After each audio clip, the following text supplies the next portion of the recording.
You have no idea how heartening it is to see this many folks turn out and to be introduced by people who are already very much working the problem that I'm here to discuss with you today. And Bill has absolutely made my day by knowing about our radio show, let alone listening to it intensively. It's broadcast every day, weekday in Washington, D.C. You can find it at securefreedomradio.com if you don't happen to be in the Washington area. It's also broadcast on a kind of greatest hits basis on weekends in about 70 markets around the country. So you can follow it on the Talk Radio Network if you're following those programs. But let me just say, this is a battleground state, as you all know. Whether the politicians think so or not, this is in the front lines of what I call the war for the free world. Because I think that's really what's at stake. If we don't get this right, as I'm going to conclude with some thoughts by President Ronald Reagan on this subject, it is certainly the case that the free world will not be what it has been.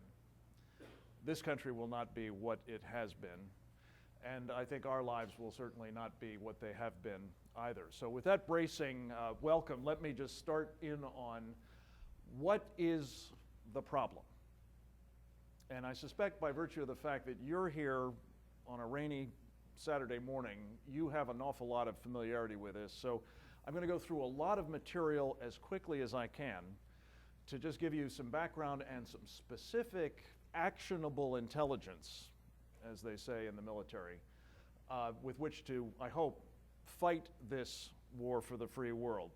I'm going to give you some pictures that there's something wrong with them.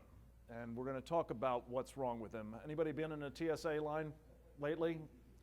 Even though you're no more likely to blow up the plane than the man in the moon, you're being, as this lady found, unlikely as that is, strip searched or at least shaken down.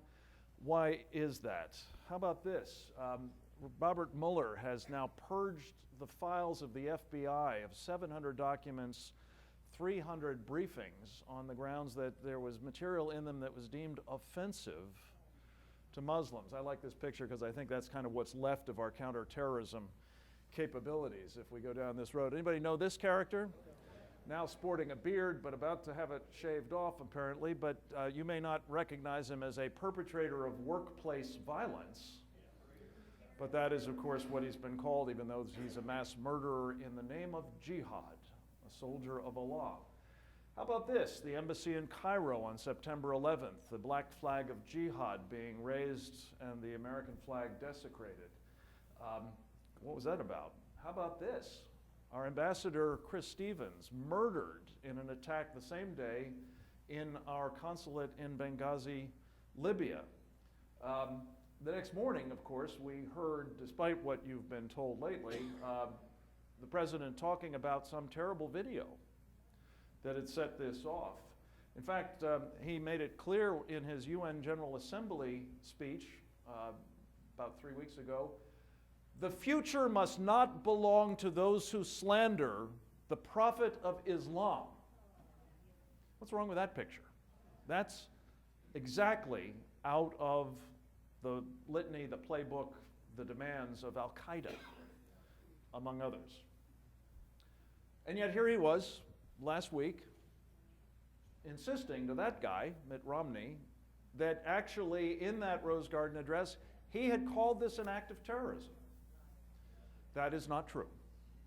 He mentioned terrorism and acts of terrorism, things that we shouldn't tolerate and so on, but he didn't say that's what happened here. He said this was about the video. And he and his administration insisted on that for several days, if not weeks, following. So something's wrong here. What's the consistent connective tissue, if you will? I want to suggest that if we can connect the dots, you'll not only understand what's wrong with each of those pictures, you'll get a sense of what's wrong, period. And that'll lead us to what do we do about it, okay? So this course, there was, I'm happy to say, on the opening screen until I replaced it with this one, a video course available for free at this website, MuslimBrotherhoodInAmerica.com. It's a 10-part tutorial on Much of what I'm going to show you here, very briefly, it allows a deeper drill down at your leisure. You can get it on DVD if you want, but you can also just go free online at MuslimBrotherhoodInAmerica.com, and I'm going to talk to you about the 4 main sort of themes that we touch on in that course that will help you connect the dots. Let's start with what the threat is, okay? A threat-based analysis. This book, and I owe you an apology right out of the box, I thought we had dozens of these things. We only have a relative handful.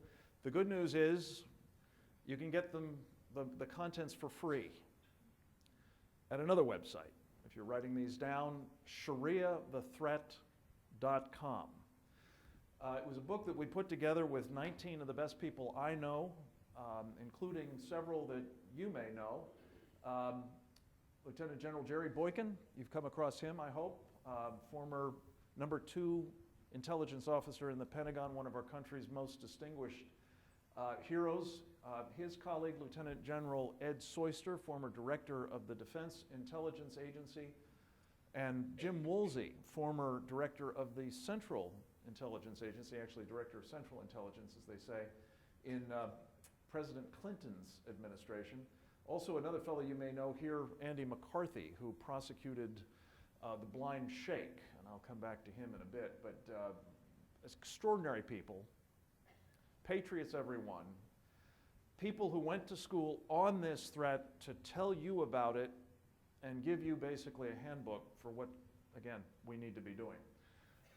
We came up with this as the threat, Sharia, term I hope you've all heard before, may even have some familiarity with what it actually is. I'm going to spend a couple of slides just walking you through that. It literally means the path. Some say the path to the watering hole.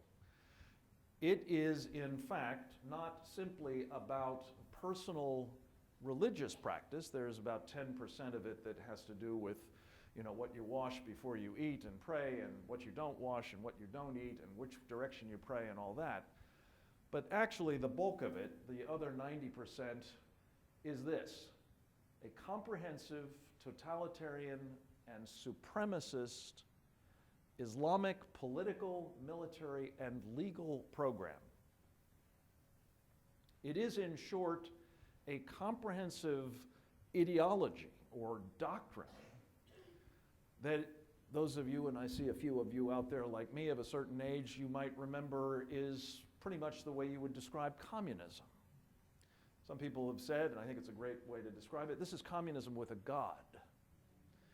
And in the sense that it is fundamentally about how things are going to run worldwide, whether you like it or not, it is a problem. It has some of its more unattractive qualities: brutal repression.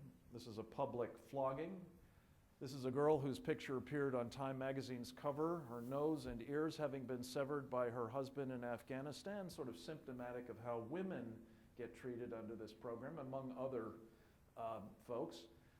Then there's this. You may be following this story in the day's papers, Malala Yousafzai.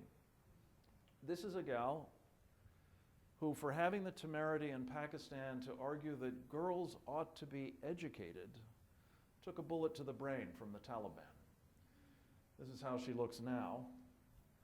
Amazingly, she's still alive and apparently making some progress in recovery.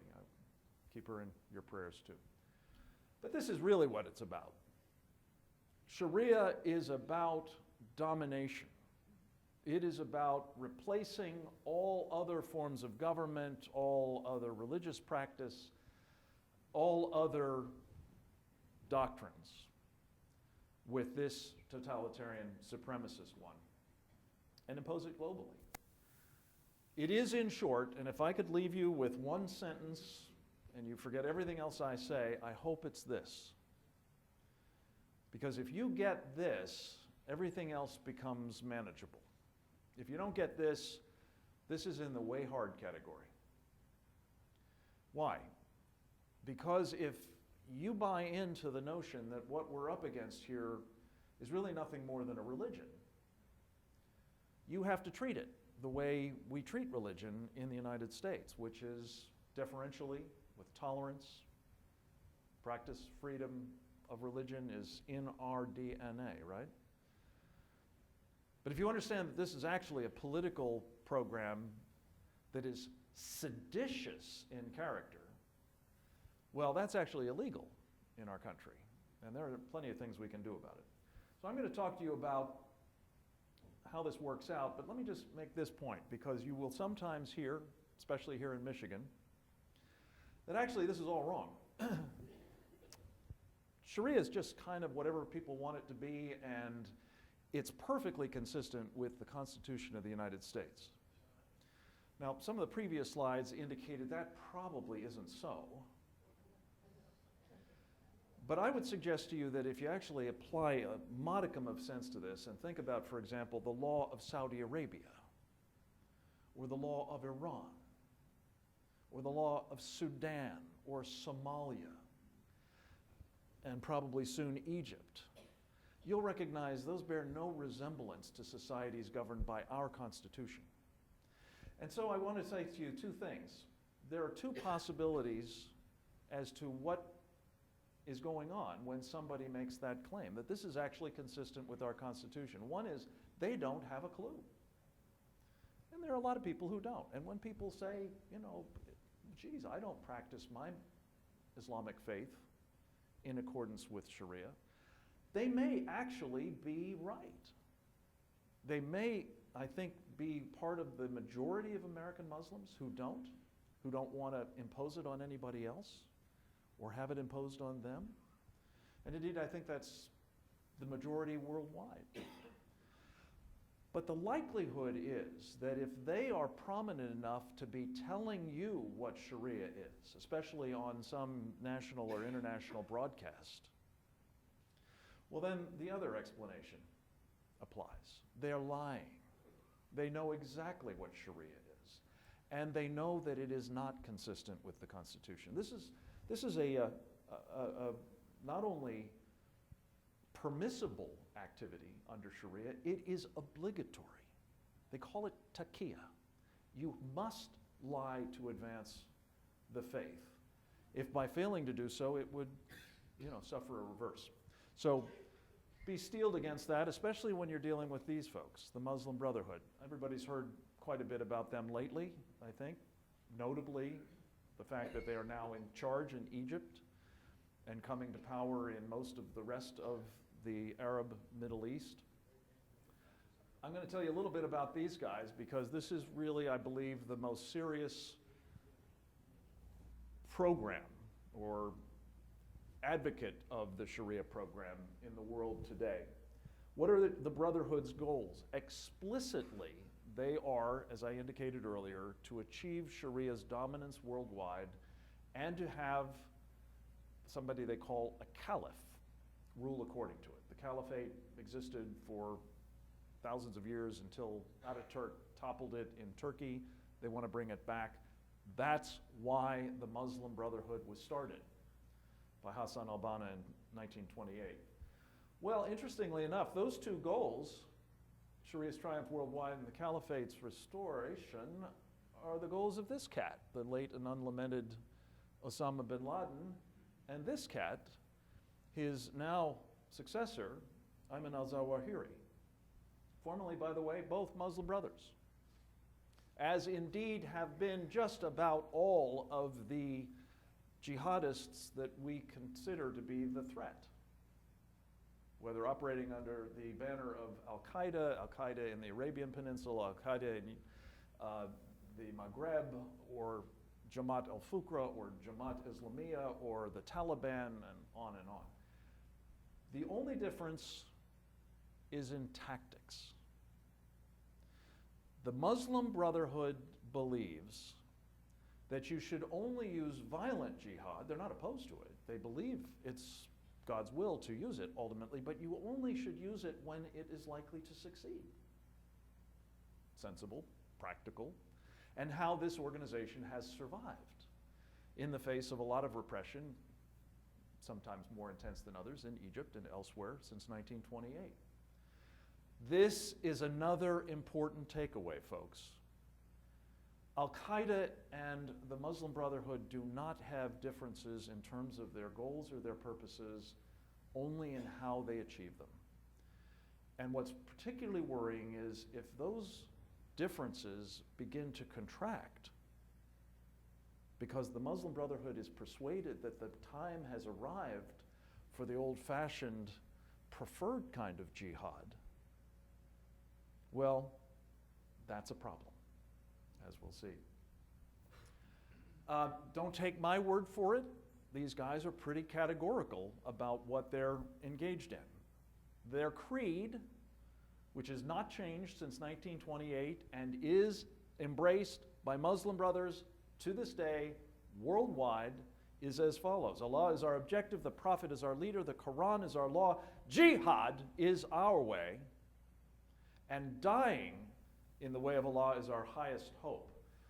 Not so peaceable or, I think, tolerant kind of people you can live with. Okay, I'm going to talk about the Brotherhood, not just someplace else like Egypt. I'm going to talk about them here.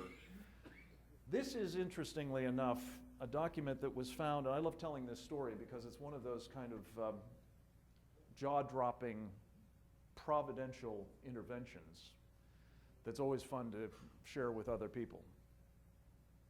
In 2004, an alert Maryland Transportation Authority police officer happened to notice a couple driving back and forth across the Chesapeake Bay Bridge, a major artery out in my neck of the woods. I don't know if anybody's been across it. It's a beautiful bridge going over a magnificent span of water. People often take photographs from the apex of it because it's so spectacular. Well, he noticed that this couple were, in fact, taking photographs, only they were taking photographs of the structural supports of the bridge. He thought that didn't look right. He pulled them over, he ran their IDs, and discovered that the driver of the car was a man by the name of Ismail El-Barassa, who was wanted on a material witness arrest warrant out of Chicago in connection with fundraising for Hamas. That gave rise to a search warrant which the FBI executed on their home in Annandale, Virginia, about 20 minutes from the nation's capital.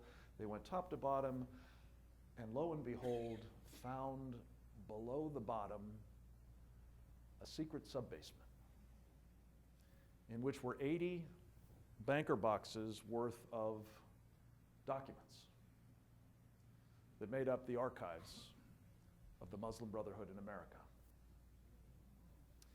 And this was one of the documents that was found there. It's got the inelegant name of the Explanatory Memorandum on the General Strategic Goal of the Group.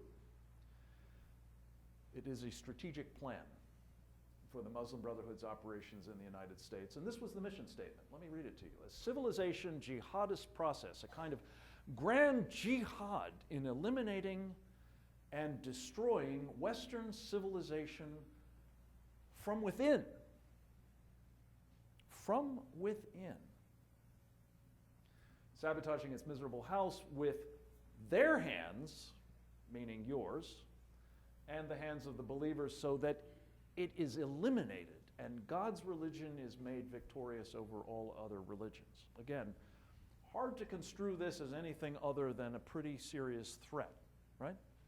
Well, this is dated 1991, and helpfully attached to it was this list of 29 organizations under the heading, a list of our organizations and organizations of our friends. Again, I'm not saying that's who these are. The Muslim Brotherhood in America is saying that these 29 groups, starting with the Islamic Society of North America and the Muslim Students Association, and on, are their groups, are their front organizations for doing what?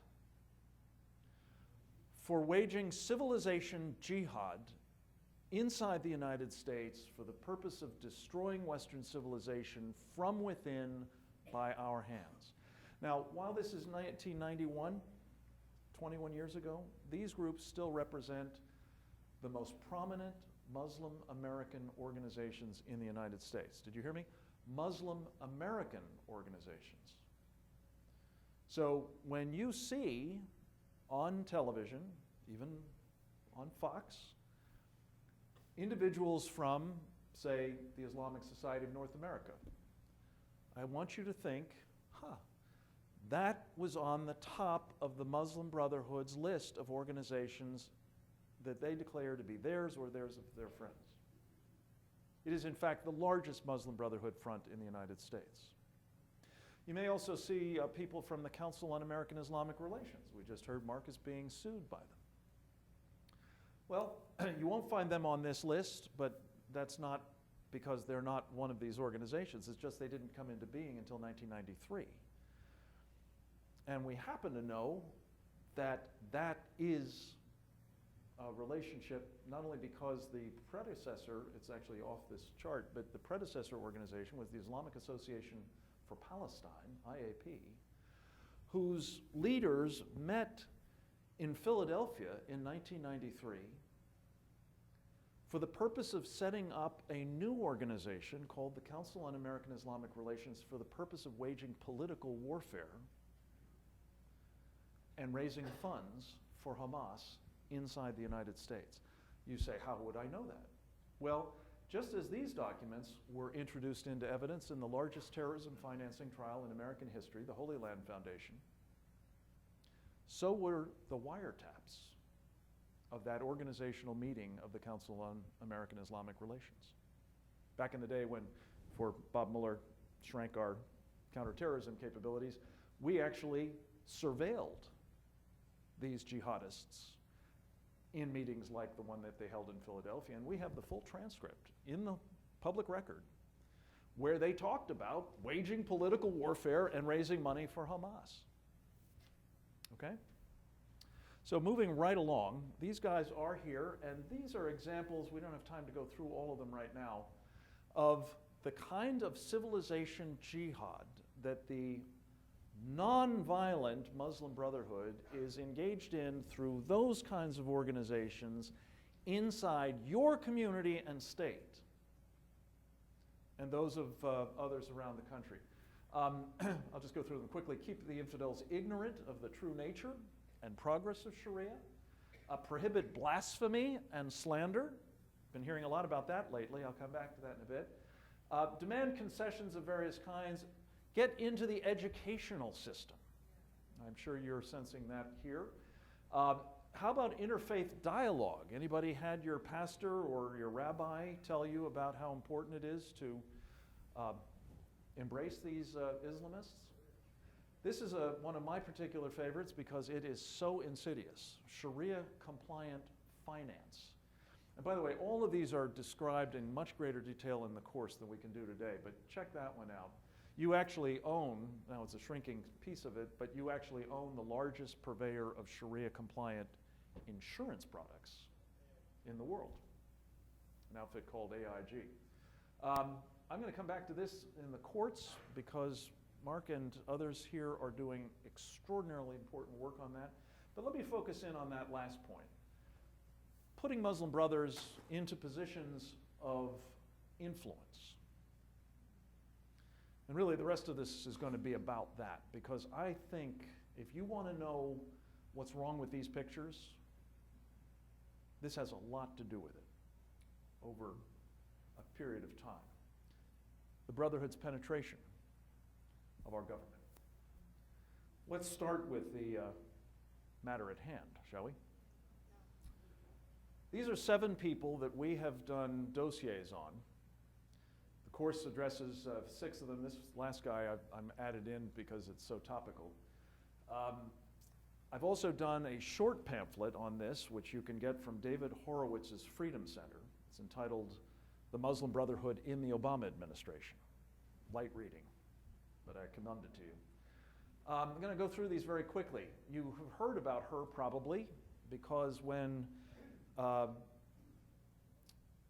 effort that I'll talk about in a moment by members of Congress to examine this kind of penetration of our government and the influence that it might involve, she became the poster child for not only Keith Ellison, representing neighboring Minnesota, but also John McCain and John Boehner and Wolf Blitzer and Anderson Cooper in trying to defend this gal. Well, it turns out that she is not only tied to the Muslim Brotherhood through her late father, her mother, her brother, and her sister, Huma Abedin, the Deputy Chief of Staff to Secretary of State Hillary Clinton, has been involved with a Muslim Brotherhood front organization called the Institute for Muslim Minority Affairs for 12 years herself.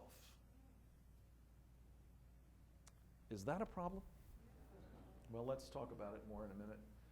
Here she is doing her business. And by the way, I just want to make this point to you. Again, this isn't me characterizing her role or her influence. This is the Washington Post. And not now. This was 2007, before Hillary had kind of more responsibility for things happening in the Middle East. Here's what the Washington Post said. Abedin is one of Clinton's most trusted advisors on the Middle East. When Clinton hosts meetings on the region, Abedin's advice is always sought. Now, this may be overreaching, but I would be willing to bet you that the Deputy Chief of Staff is having her advice sought big time in the present focus on what's happening and going wrong, for that matter, in the Middle East. How about this guy, Rashad Hussain, not so well known. Rashad used to be a Deputy Associate White House Counsel, but the President gave him this job. His, as he likes to say, his special envoy to a group you may never have heard of. Anybody know of the Organization of Islamic Cooperation? One, thank you very much, great. This is the most important multinational organization in the world today. And most of us don't even know it exists, let alone what it is doing. What it is doing is operating at kind of the national or international level as the official counterpart to the Muslim Brotherhood. Its purpose is exactly the same. Promote Sharia, achieve its triumph worldwide. And its particular focus is trying to impose Sharia blasphemy laws internationally, using its role and power in the United Nations, the largest multinational organization in the world, which it essentially runs, thanks to the money and influence that it has managed to accrue as a result of our transferring much of our national wealth to members of the Organization of Islamic Conference in the form of petrodollars. Here's what the President had to say on announcing this appointment. He said this is going to be really welcomed by the Muslim world, the Ummah, because Rashad Hussain is a Hafiz of the Quran. Anybody know what a Hafiz of the Quran is? A Hafiz of the Quran is, as he says, a respected member of the Muslim American community, but why is that? Well, a Hafiz of the Quran is somebody who has memorized every word of the Quran. Now again, you may think this is an exaggeration, but I would be willing to bet you that that kind of means he's into it. And I don't mean just into the book, I mean into the program. I mean into the Sharia program. And so the question occurs to me, at least, you know, a guy who's got a bunch of relationships with the Muslim Brotherhood, who is a Hafiz of the Quran and is into it, well, is he representing us at this organization, or is he representing that organization and its agenda in the highest councils of the United States government? How about this gal, Dalia Mogahed? Her day job is she works for the Gallup organization, where she cooks the books on polls about what Muslims think, but she also is now an advisor to the President on Muslim affairs. So you've got a hotline from somebody who has been endlessly apologetic for or supportive of the Muslim Brotherhood into the White House, telling the President what Muslims think, what Muslims want, and I believe doing so with great damage. One quote from Stephen Emerson's wonderful service, the Investigative Project on Terrorism, is that Mogahed works behind the scenes with radical Islamist groups to enhance their standing in the presidential council's activities. Then there's this fellow, Mohammed El-Biari, now a member of the Department of Homeland Security Advisory Committee.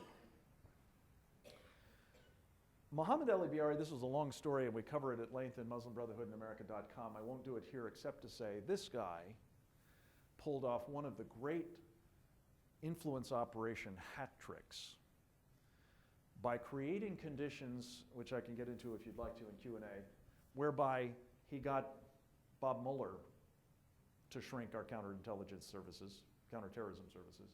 And not only that, but our intelligence community and our military. I don't know if you're aware of this. There's a marvelous organization up in this neck of the woods by the name of the Thomas More Law Center. They are now representing a lieutenant colonel by the name of Matt Dooley, who was recently personally singled out and denounced by the chairman of the Joint Chiefs of Staff. For what? For teaching things at the National Defense University that Muhammad al-Biari and some of his friends found offensive to Islam.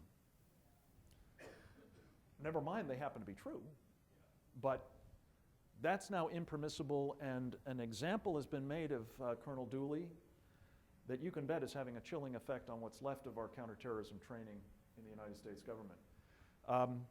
I don't have time to do more damage to him, but let me talk about this cat. I mentioned that there was a fellow who was working for Hamas in Chicago, Ishmael. Well, this is another one.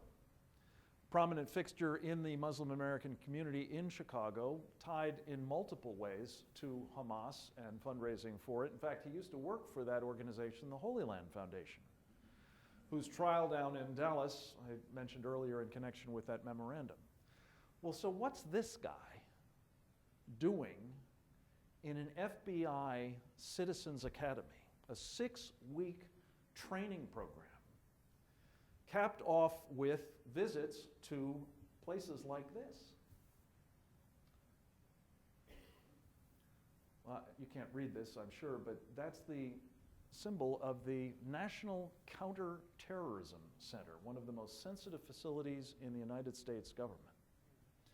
This was the capstone tour, also got into the FBI headquarters and the training academy for the FBI. This is an interesting point. I don't know if you can see this guy. He barely shows up in this, but he was a reporter by the name of Ben Bradley for a television station out in Chicago, where this guy's from. And he said, this quote just kills me. He said, Mustafa asked some of the most pointed questions during the 6-week FBI Citizens Academy. He was very interested in knowing how the FBI did its counterterrorism business. Do you know what that's called?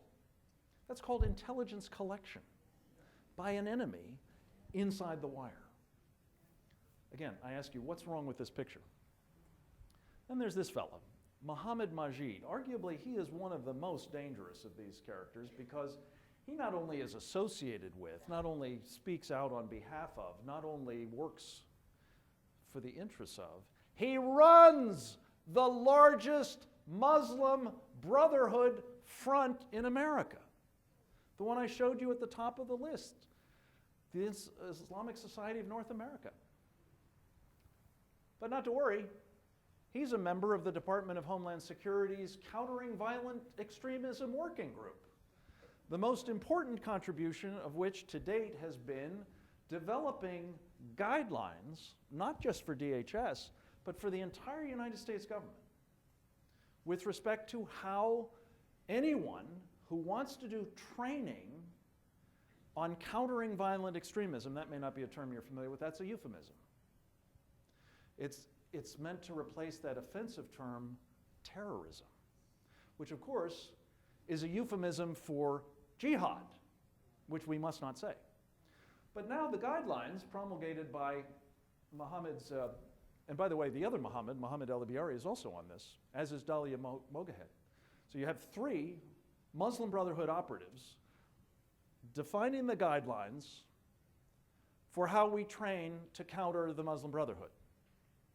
You know, again, I'm of a certain age. It's like having the KGB tell us what we can say and know and do and counter in terms of Soviet communism. Not a great plan. But the point here is, what are the new guidelines? The new guidelines are that before you engage a trainer or before you start using training materials, what must you do? you must consult with community leaders like Muhammad Majid and Muhammad Ali Biari. And that Muslim Brotherhood front infrastructure in the United States, because remember, as I said earlier, they are the most prominent Muslim American organizations in the country. And so you've got a whole slew of these guys now, again, not only inside the wire, but ensuring that not only is a Matt Dooley taken out and shot, metaphorically, but that anybody who thinks about doing training that these guys might find offensive, because why? Because it's true about Sharia, about the Muslim Brotherhood, about destroying us from within by our hands. Well, that's offensive to the community leaders and therefore impermissible. Are you with me? This is a problem, right? How about this guy? Well, here he's at the FBI giving Muhammad Majid an award, as a matter of fact. This is an interesting fellow. As I mentioned, he's a latecomer to this briefing. I put him on the list because having run a whole series of Muslim Brotherhood fronts, including some of the important parts of Muhammad Majid's Islamic Society of North America, the largest Muslim Brotherhood front in the country, right? He was given the job of being the chap who endorsed, which means certified, having selected and trained chaplains, Muslim chaplains for the United States military. I'm going to come back to that, but I want you just to register for a minute what it means that Lieutenant Colonel Matt Dooley is being taken out and the Muslim Brotherhood is selecting the chaplains who are going in to the United States military. Well, if it's any comfort to you, he's no longer operating here in the United States. He's now trying to become the new leader of Syria with our government's help. So, moving right along. This is not an eye chart. I'm not even going to go through all of it. I just wanted to give you a flavor. This is a small subset of the policies that the United States government under Barack Obama has adopted that on their face are aligning more and more and more with the ambitions of the Muslim Brotherhood. And I ask you, is it possible that this is happening as a result of the influence operations that some of the people that I just showed you are engaged in? I don't know. What do you think? Before I leave that, these are the Congress people. You know Michelle Bachmann, of course. Louis Gohmert, Texas, Trent Franks of Arizona, Lynn Westmoreland of Georgia, Tom Rooney of Florida actually had the temerity back in June to ask that question. They asked it of these guys. These guys. The inspectors general of these 5 agencies: State, Justice, Homeland Security,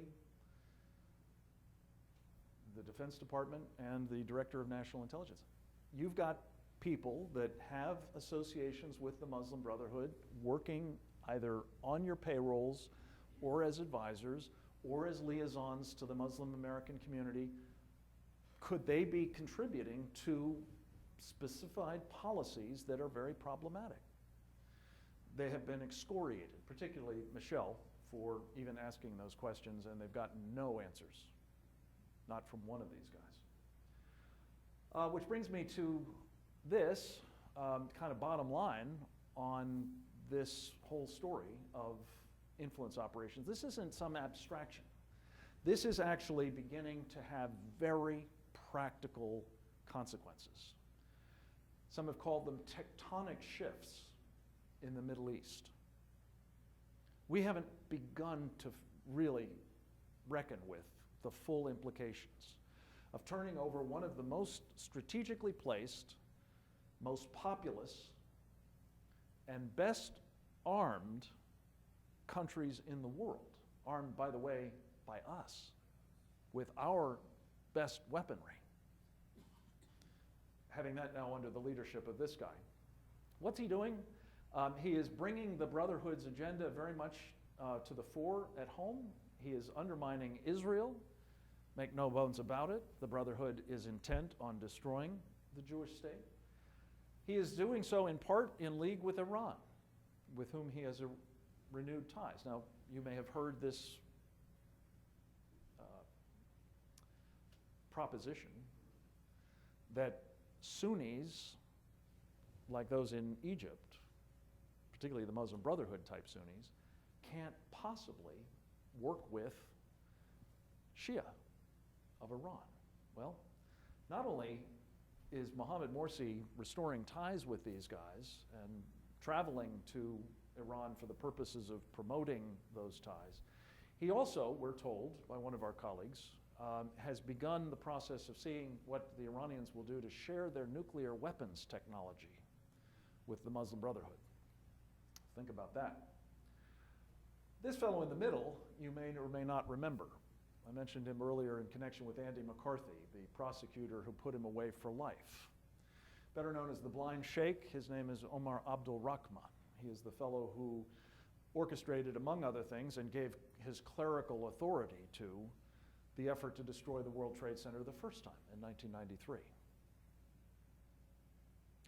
You may or may not know this, but the fellow who led the attack, we believe, in Libya, and did I mention it was an attack in Benghazi? A fellow by the name of Kumu used to be a detainee in Gitmo until we let him go to Muammar Gaddafi, who in turn let him go. We turned the Blind Sheikh loose, ladies and gentlemen. We're not just throwing gasoline on the fire, we're throwing nitroglycerin on it. This guy will make Kumu look like a Boy Scout. Why? Because he brings the clerical authority to jihad, which means, as we've seen with any number of these folks,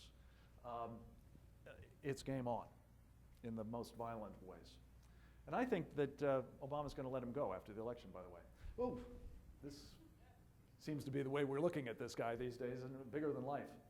Let me just talk quickly about how we got to this fix, where we have the Muslim Brotherhood all over the United States, well, that may sound like an exaggeration, in key parts of the United States government, exercising influence all over. It actually started with this fellow. You remember the two guys on the ends. This is the fellow I want you to focus on. His name is Abdurrahman Alamoudi. At the time this photograph was taken, he was one of the top Muslim Brotherhood operatives in the United States.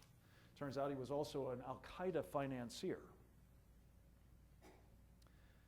He was given, because of his access to the money and political support of the Muslim American community by the Clinton-Gore administration, several distinctions. He was made a goodwill ambassador. You want a Muslim Brotherhood operative to represent us internationally, don't you? He was also an advisor. You can imagine how helpful this was on the Israeli-Palestinian talks. But remember that guy, Louis Safi, I mentioned, was the credentialing authority? Well, this is how that got started.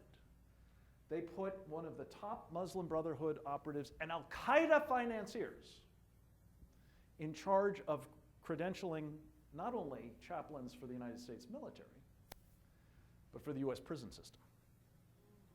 Well, happily, he's actually now in the US prison system, because it turned out, in addition to running influence operations for the Brotherhood and raising money for Al-Qaeda, he also took $500,000 off of the late and again unlamented Muammar Gaddafi to kill the then Crown Prince, now King of Saudi Arabia, in a terrorist attack.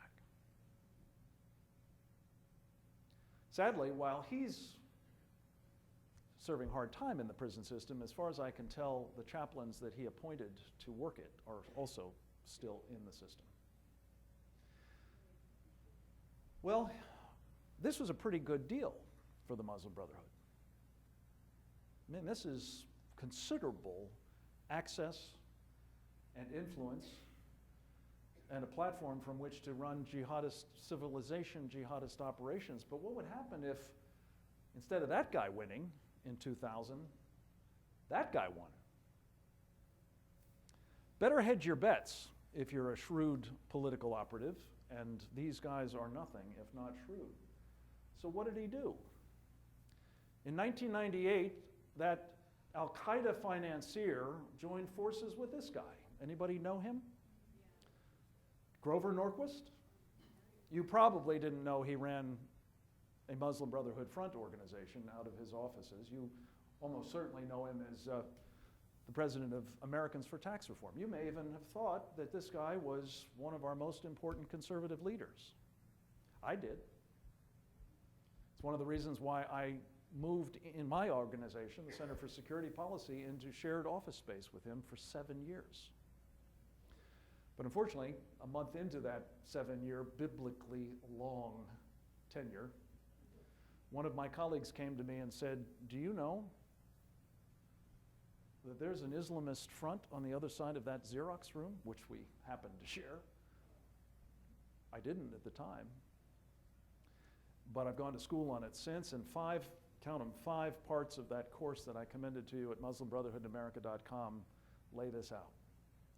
And not just as a matter of historical experience and interest, in which he chaired the board when the thing was founded with seed money from this Al-Qaeda financier, but right up to the present day.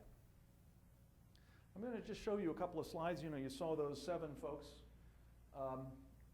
how this worked in the Bush years.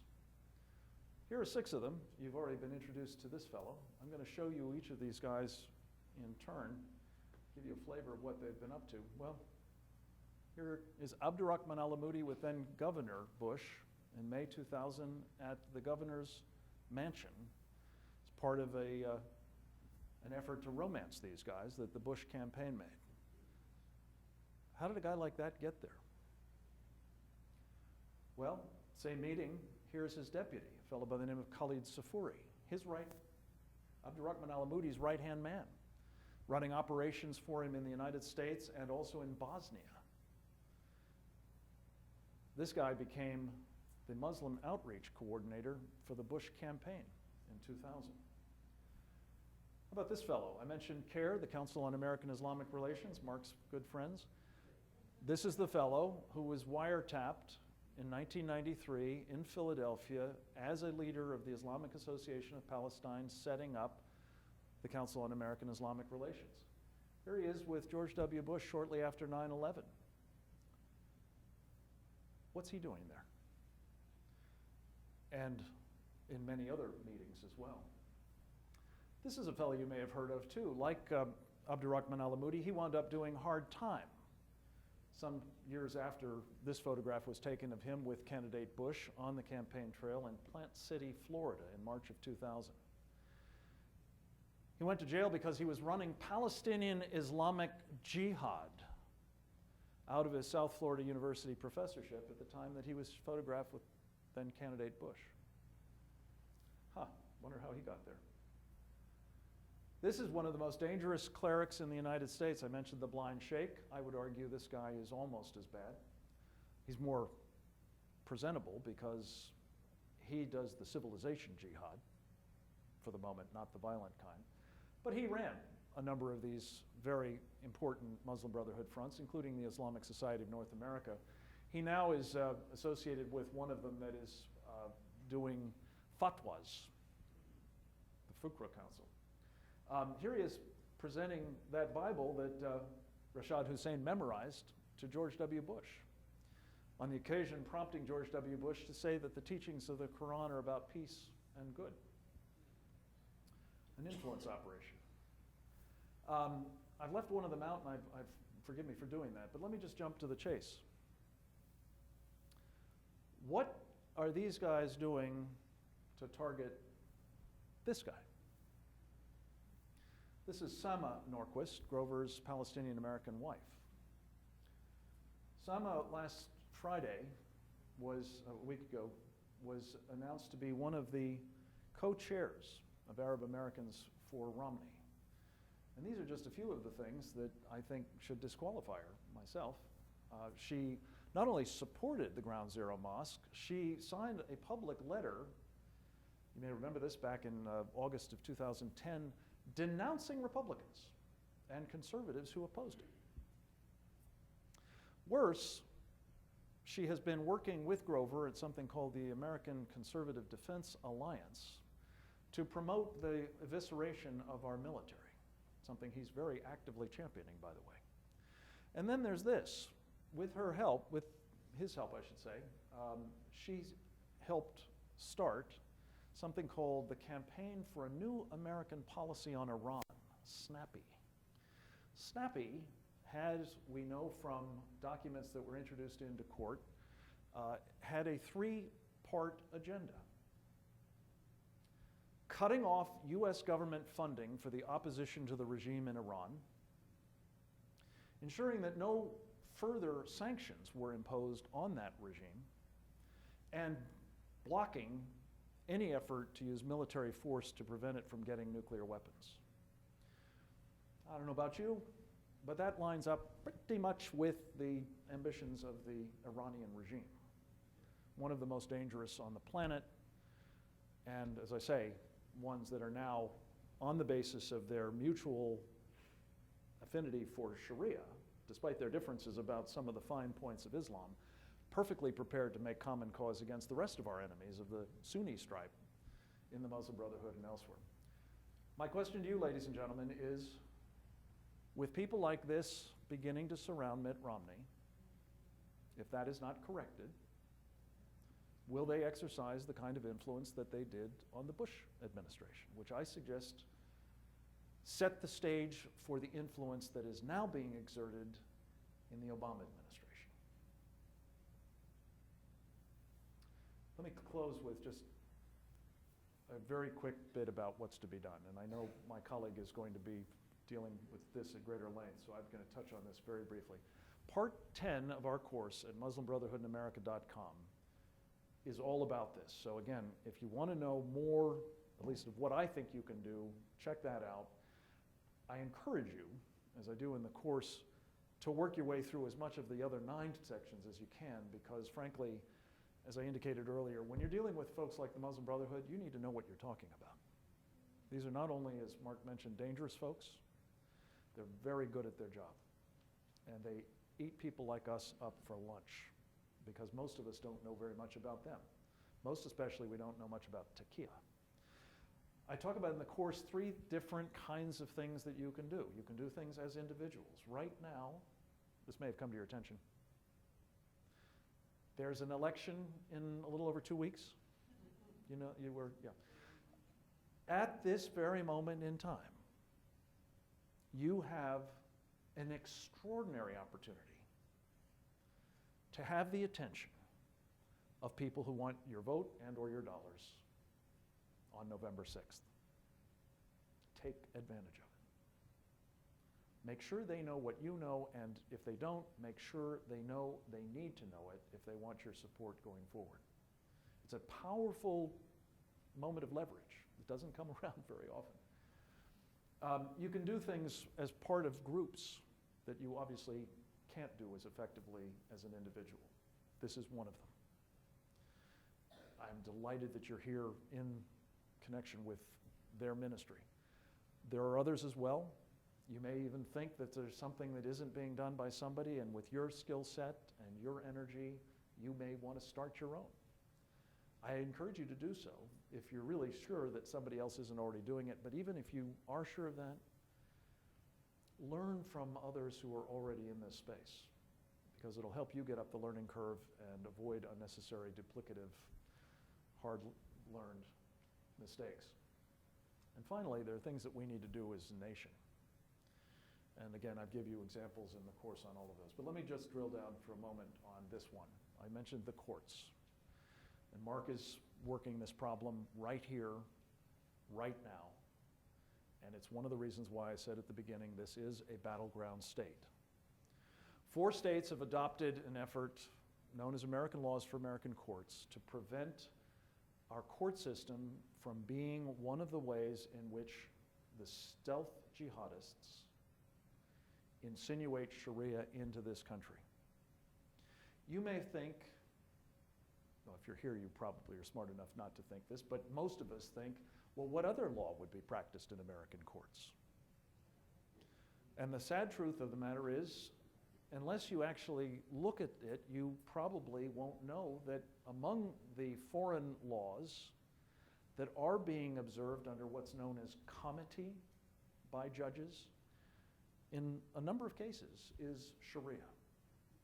We did a study of 50 cases at the Center for Security Policy. If you've got your pen out for another website, it's shariainamericancourts.com.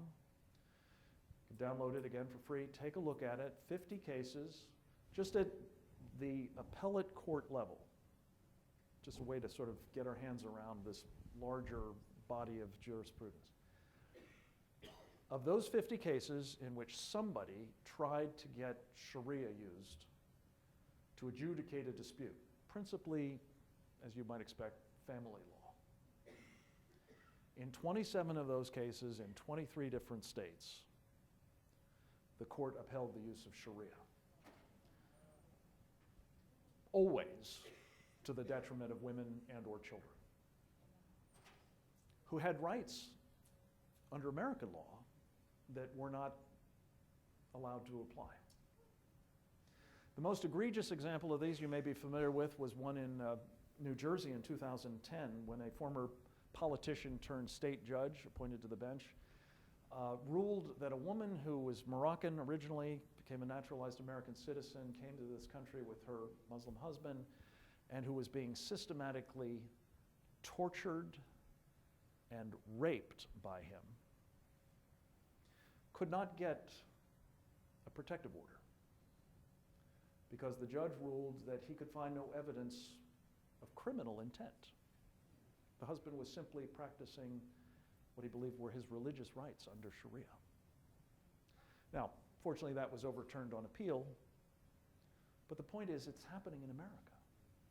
And that's not an isolated example. So, American laws for American courts, which you need here, because as I am sure has come to your attention, there are people in this state who are quite keen to have Sharia govern, at least in their communities, in, say, Dearborn, and in yours, in due course. American laws for American courts, Mark can tell you more about it. It's an elegant piece of legislation, not only in its brevity, but in what it says. It simply says you can't use any foreign law, not just Sharia, it doesn't even mention the word Sharia, any foreign law that violates American constitutional rights or state public policy in the courts of this state. Tennessee, Louisiana, Arizona, and most recently Kansas have adopted it overwhelmingly. And I believe it would be overwhelmingly adopted even here if you can just get it to a vote. But unfortunately, as has happened in a number of the other cases, and there are some 20 other states in which it's at some stage or the other of the pipeline, somebody gums it up. Usually it's late in a legislative session, in the dark of night, and somebody, a Rules Committee chairman here, chairman of a Judiciary Committee there, president of the Senate someplace else, the Speaker of the House, or the Lieutenant Governor of the state, and suddenly it's gone. That's not the will of the American people being freely and properly expressed. That's an inside job. It's the kind of thing that I have to tell you, I believe Grover Norquist specializes in. And while I can't necessarily put his fingerprints on all of those cases, I think they're on some of them. Let me conclude with this. I used to have the privilege of working for this man. This is something he said when I was in Knickers back in August of 1961. He reprised it a couple of times, including at Normandy. He said, "Freedom is never more than one generation from extinction. We don't pass it on to our children in the bloodstream. It has to be fought for. It has to be protected. And it has to be handed on for them to do the same. Or we will spend our sunset years telling our children and our children's children what it was like to live in the United States when men were free." I'm reasonably sure you're here because that's not what you want to do in your sunset years.